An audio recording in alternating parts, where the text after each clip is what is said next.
দুইজন আসামি এরেস্ট আছে, মুগ্ধ দাস, সিদ্ধার্থ দাস। এই মুগ্ধ দাস এবং সিদ্ধার্থ দাস পরস্পর কাজিন ভাই। দুইজনে স্যারের বাসায় ইয়াবা সেবন করছে। ভোর হয়ে গেছে, ইয়াবা সেবন করতে গিয়ে গণপতি স্যার ছাদে উঠে তাদেরকে চ্যালেঞ্জ করছে বা বকাবকি করছে। স্যার খালি গায়ে ছিল, ওনার কাঁধে একটা গামছা ছিল।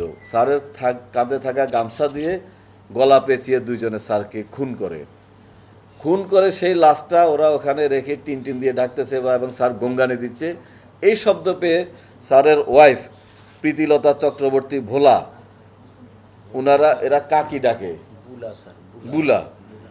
উনি ছাদে কি হয়েছে দেখার জন্য উনি যখন সিঁড়ি দিয়ে উঠতে যায়, তখন উনাকে গলায় গামছা পেঁচিয়ে উনাকে সেই সিঁড়িতে খুন করে এই দুজন খুনি।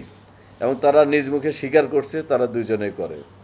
যখন এই প্রীতিলতা চক্রবর্তী ভোলা ম্যাডামের গঙ্গানি শব্দ পায়, তখন তার মেয়ে প্রার্থী চক্রবর্তী সে সিঁড়ি দিয়া উঠতেছিল কি হয়েছে দেখার জন্য, তাকে সিঁড়িতে খুন করে একটার পর একটা। তাকে খুন করার পরে তারা চিন্তা করছে এটাকে ডাকাতির ঘটনা সাজাতে হবে। বাসায় এলোমেলো করে এবং ঘুমিয়ে থাকা সে নিষ্পাপ শিশু পিএম চক্রবর্তী, তাকে গলা পেঁচিয়ে খুন করে এবং লাস্টে বালিশ চাপা দেয়।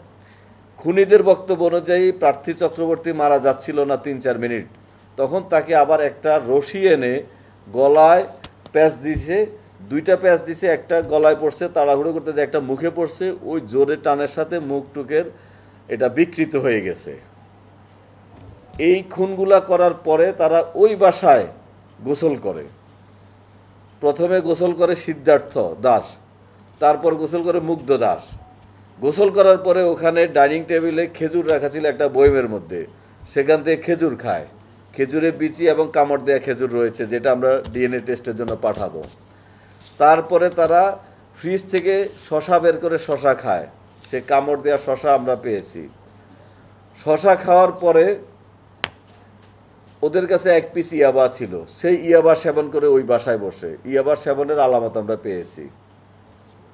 ইয়াবা সেবনের পরে দিনের বেলা হয়ে যায়, মানুষজনের চলাফেরা বেড়ে যায়, তারা বের হতে পারতেছিল না। জুমার দিন ছিল, জুমার দিন যখন মুসল্লিরা মসজিদের দিকে যায় তখন নিরিবিলি হয়, তখন তারা বের হয়ে যায় এবং বের হওয়ার আগে বাসা তছনছ করে যেন ডাকাতির রূপ দেওয়া যায় সেরকম সাজানোর চেষ্টা করে এবং স্বর্ণ অলঙ্কার নিয়ে যায়। এগুলো আমরা উদ্ধার করেছি ওদের দেখানো মতে।